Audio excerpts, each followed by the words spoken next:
I'm Cindy Olsen, and this is Welcome to Groton. Today we have with us Jessica Patterson and Jerry Lokken of Groton Parks and Recreation, and we're doing this hybrid, a little remote interview today. Welcome. Thanks for coming, guys. We're going to talk about the DEI committee. First, what is DEI? Well, DEI is diversity, equity, and inclusion, and our DEI committee does just that. We try to celebrate the diversity in town. We try to look at ways we can get equitable outcomes for everybody, and we want to include everybody in the community in what we do. So DEI is very important to us. That's awesome. So when did this form? When did it begin? Well, the DEI committee has been in existence in the town for a few years now, but recently it kind of underwent a little bit of a change. In the past, it had been kind of a top-down leadership kind of driven committee, and in probably a little over a year ago, we chose to make it a little more grassroots. So the people on the committee kind of self-selected to be on the committee, and people with interest step forward to join. And that's the way the committee operates now, that we have people who self-identified that they're interested in being on DEI, and it's a grassroots effort. So that's kind of the big change that's happened in last year or so. I like that, and obviously with the social environment, that's what kind of probably spurred it. And it's great to hear that everybody's trying to come forth and do these things. So you talked about how DEI evolved, but what are some of the goals of the DEI committee? Well, I guess I could take that one too. I would say that the DEI committee, we have actually a group of about 40 or so people in the town of Groton that have indicated interest in being on the DEI committee, and that's a lot of people. And some of those people are interested in different things. So some of the things that we would be working on would be like workforce and leadership subcommittee. So they're looking at how do we improve hiring practices in the town to be more inclusive and end up with a diverse workforce.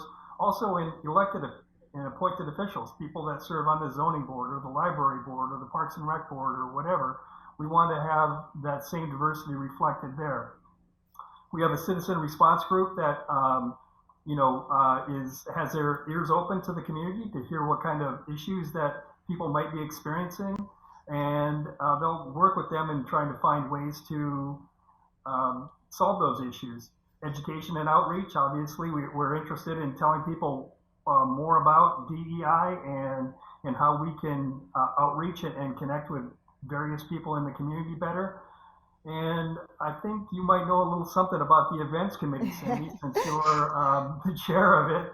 Yep. and the DEI events that we've hosted, and including we have a dream event, and next summer, summer 2021, we're looking for a food truck event called Groton Eats Global that kind of celebrates the diverse food things that we have in town. So yeah, those are some of the things that the members of the DEI committee are working on now. Mm-hmm. Yeah, so obviously I do know about it, and I appreciate all the different levels and the subcommittees, and thank you for explaining that, because when it first came around, I think a lot of people were like, what is this? What are you doing? One of the ones I think probably getting a lot of notice, at least in publicity, is the workforce issue. So I think it's great that Groton is doing that. We just got to keep bettering, right? So you mentioned some of the people who are on the DEI committee, but who exactly is on the DEI committee? Is it just staff members who work for Town of Groton? Is it, you mentioned council, RTM, who exactly is on there? So I can actually jump in here on that one. Thanks, Jess. As far as kind of who is on the DEI committee, that's one of the things that I think, at least that I'm the most proud of being a committee member. It's a true reflection of that, really the diversity of Groton. So we have town members, we have upper level leadership, straight down to frontline workers.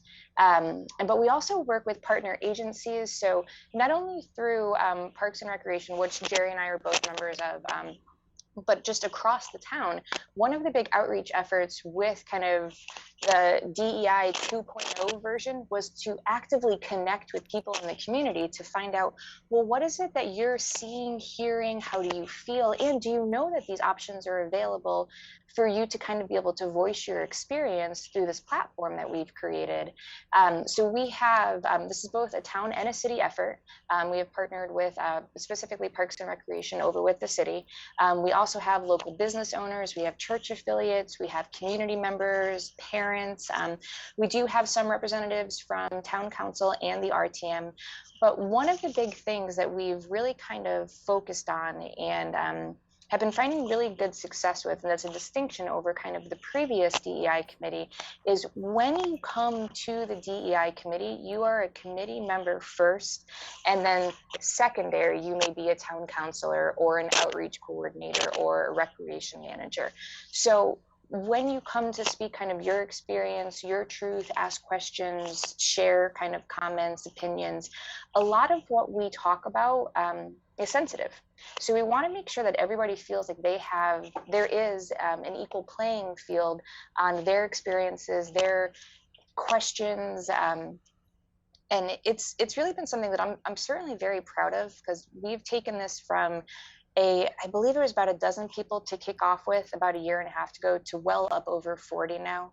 The engagement has been consistent, which has been nice. And really, I'd say at this point, we have kind of new members coming in on a monthly basis, but certainly during the late spring and early summer of 2020, it really skyrocketed a lot due to national focus on certain events that were occurring.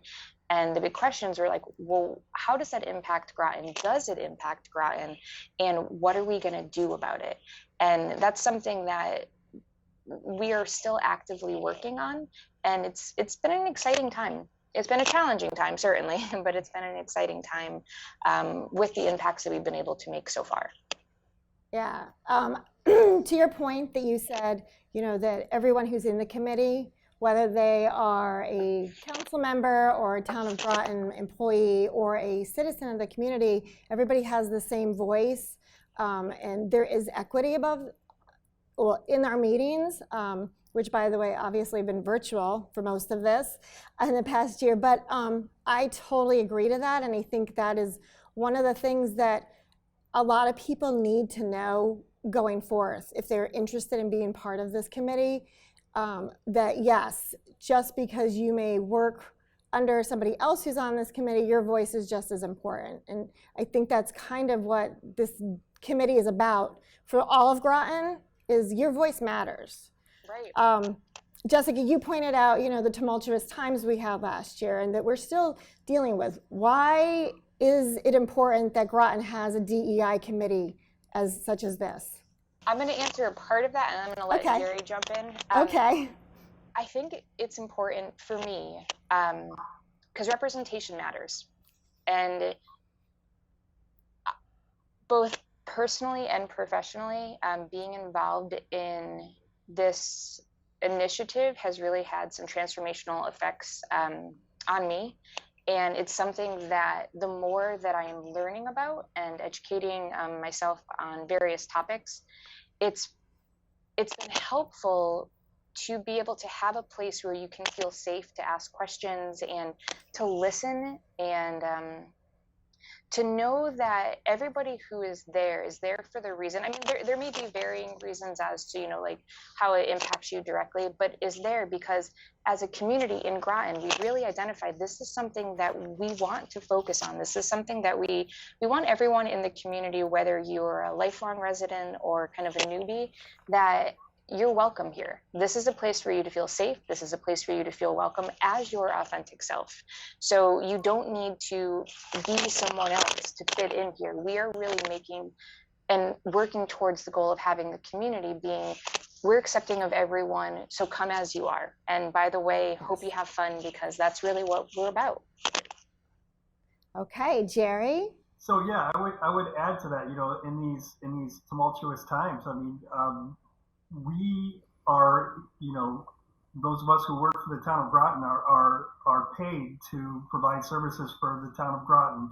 And the town of Groton, is diverse and does have a lot of different types of people there. And for us to do our job well, we absolutely have to connect with different communities and different points of view to do our jobs well. So yeah, there are people that have different opinions and different focuses and different backgrounds and whatever, and we need to connect with all of those. We cannot succeed if we're only serving a portion of the community. We need to actively look for ways to serve the entire community. Otherwise, we're failing in our jobs, and I don't think any of us would like to think that that's where we're at. We want to be the ones doing a good job serving the community and making sure that everybody is benefiting equally.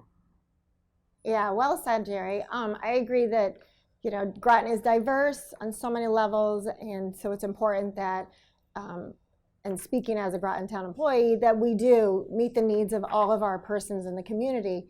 So I'm obviously a fan of this committee, but I wanted to talk more about this with both of you. And I know, Jerry, you're hanging out at the beach down there, but can you guys hold on for a few minutes and we'll be right back and talk some more? Okay, great. Thanks. We'll be right back.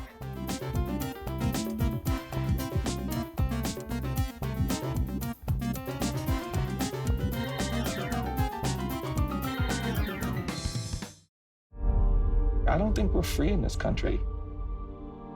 For 100 years, you saw Black people menaced and targeted and lynched and beaten and brutalized. I think we're burdened by this history. More people have to be willing to do that uncomfortable, inconvenient thing that justice requires for things to get better. Truth can inspire change.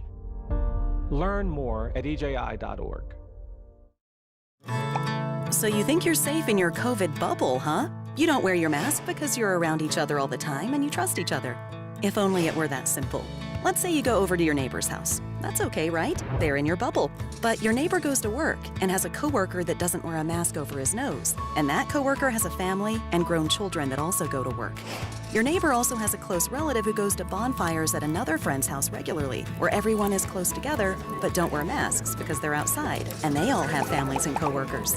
That's just your neighbor. That doesn't include your neighbor's neighbors, or your sister, your aunt, your best friend, or even your dad. The point is, everyone you know has a network. Everyone in their network has a network, and it only grows from there. So when you think you're hanging out with just 10 people, you're really hanging out with 100, 500, maybe 1,000. We'd hate to burst your bubble, but you don't have one. So think twice before venturing out. Keep your guard and your mask up whenever you're around anyone who doesn't live in your immediate household, even if they're trusted family or friends. That's the best way to stay safe and healthy. If I could be you, and you could be me for just 1 hour. If we could find a way to get inside each other's minds. Walk a mile in my shoes. Walk a mile in my shoes. Well, before you abuse, criticize, and accuse. Walk a mile in my shoes.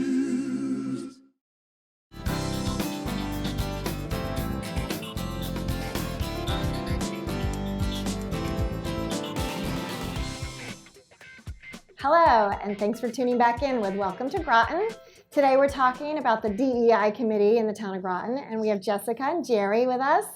So we were just discussing about the whole committees and whatnot. Can you tell me, in this day and age, while I talk to you guys via Zoom right now, how are the subcommittees and the committee of the whole meeting? Well, yeah, the committees do meet. Every subcommittee, and depending on the subcommittees, I guess they all kind of make their own determination on how they meet. For example, you being on the events committee, when it gets close to an event, they tend to meet more often, maybe every week or every 2 weeks. Most committees and the subcommittees meet about once a month. And then in between time, yeah, they'll get together and do the work that they're doing. So for those people who might want to join, yeah, typical commitment is probably at least a meeting a month, and maybe two if you count the overall DEI meeting in addition to a subcommittee meeting.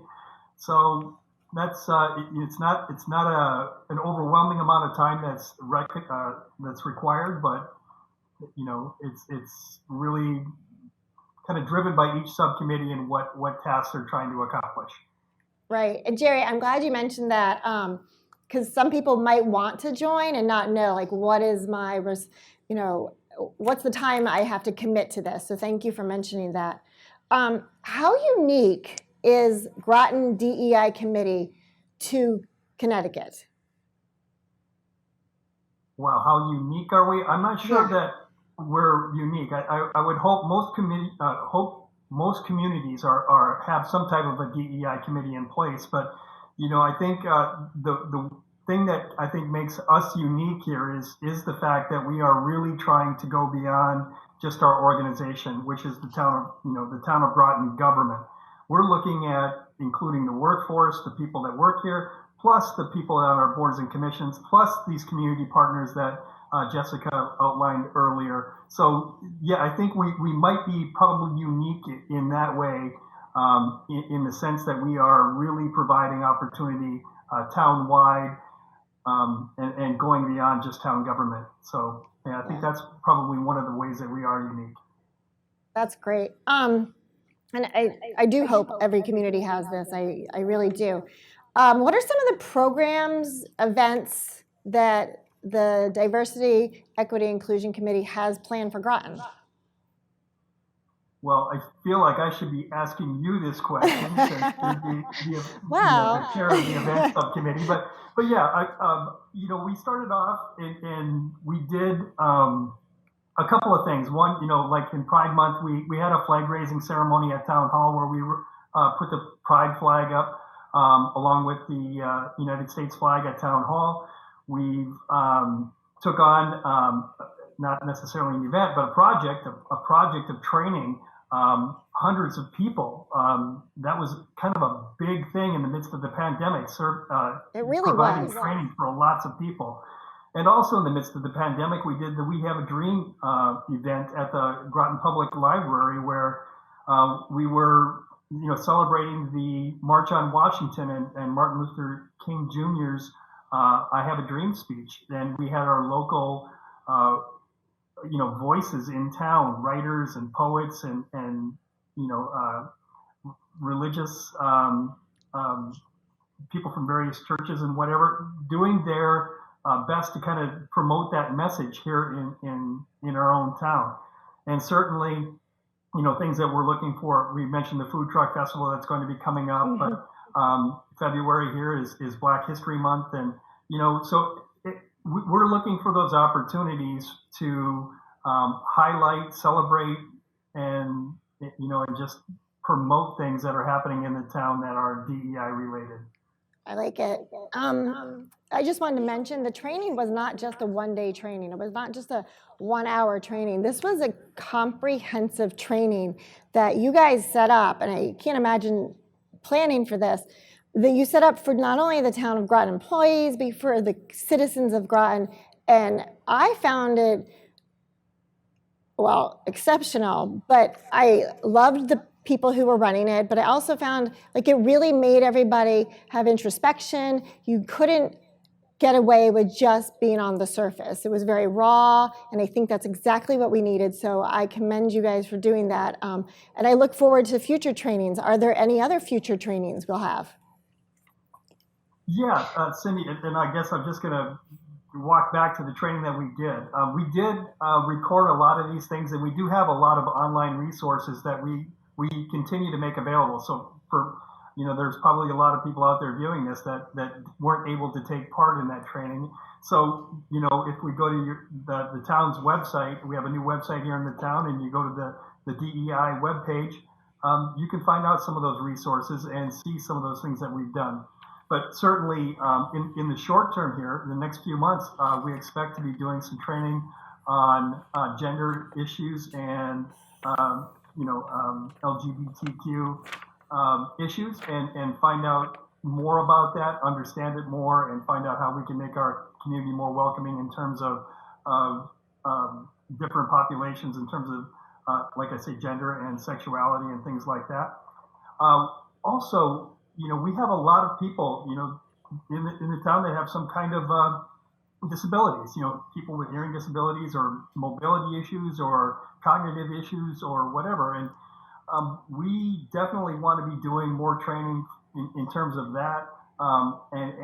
The DEI covers a lot of ground. It covers religion, it covers occupation, it covers family status, it covers race and ethnicity and culture and all kinds of things. So I don't think we're in danger of running out of potential training topics anytime soon. So yeah, I think we're going to continue to try to provide opportunities for people to find out more about others and just come to a greater understanding in terms of the community as a means of bringing us all together. Thank One of the you. great things, just to kind of jump in about the trainings and the programs, this was identified and led by a community need. And that was one of the things that we had decided early on, kind of with the revamping of the DEI committee, is that we want to not only meet but exceed the expectations of the community at large. So the idea of how do you have conversations, just to kind of the training that you had mentioned earlier, Cindy, we actually did 9 3-hour each trainings over a 5-month time frame, all virtual, all available to town staff, town employees, town commissioners, town council, and RTM. But in addition to that, the public. So we had well over 500 people that attended these trainings. And to your point, like the topic that we were focused on was social equities, how to have conversations about race and racism, everyday anti-racism, and really what does it look like to be an everyday anti-racist, and what are kind of some of the challenges that we may not or may be aware of, but how do we tackle them from a municipality standpoint?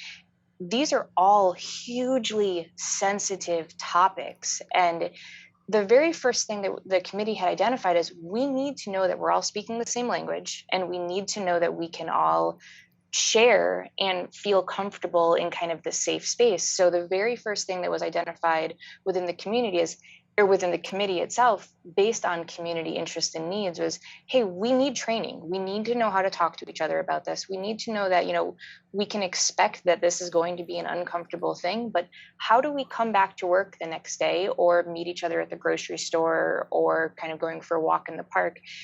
A lot of us may have the same opinions on certain things, but that does not mean that everyone does. So how do you have conversations with someone who, say, has a different approach or a different opinion than you when it comes to such a sensitive topic? And one of the things that I'm professionally proudest of that I've been able to kind of help out with working for the town was facilitating these. And it was a wonderful experience. It was impactful for a multitude of different reasons.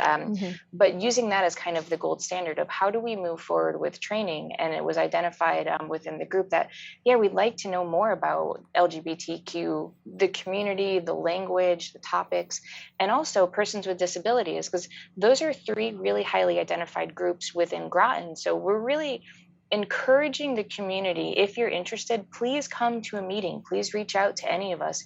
We'd love to know what you think. We'd love to get you involved, because we're really letting the community dictate where we're moving with this committee and really this initiative in general. So I just wanted to jump in really quick about that. Well, that's okay. You just answered like all my questions. So I love sorry. it. No, because actually I was just going to ask you, how can somebody get involved and whatnot? One of the things that I find in listening to you both, and obviously my vision is a little skewed on here, but I think of the DEI committee as we are listening.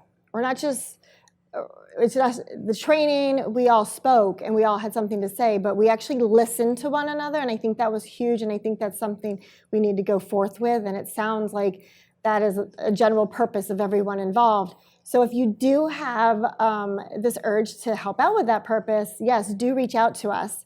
And Jerry, you mentioned the website earlier. Is there another way someone can reach out if they don't have internet access and might be watching this at home on TV? Yeah, sure. I think, I guess the easiest thing is to call Parks and Rec office. Our Parks and Rec department, we are fully engaged in the DEI effort. And so we're happy to serve as a clearinghouse or a first contact. So our main office number is 860-536-5680. So, and if you have internet access or email, we're parksrec@groton-ct.gov. So those are Perfect. two easy ways of finding us, or certainly on the town's website as well. Well, thank you both so much. We didn't even cover everything, but I really appreciate everything we have talked about and you shared. Keep up the great work, and please, anyone, do join us.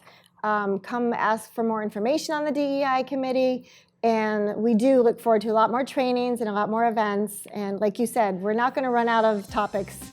So anyways, thank you. Thank you, Jerry. Thank you, Jessica. You're welcome. Thank you. And thank you for tuning in, and we'll see you next time on Welcome to Groton.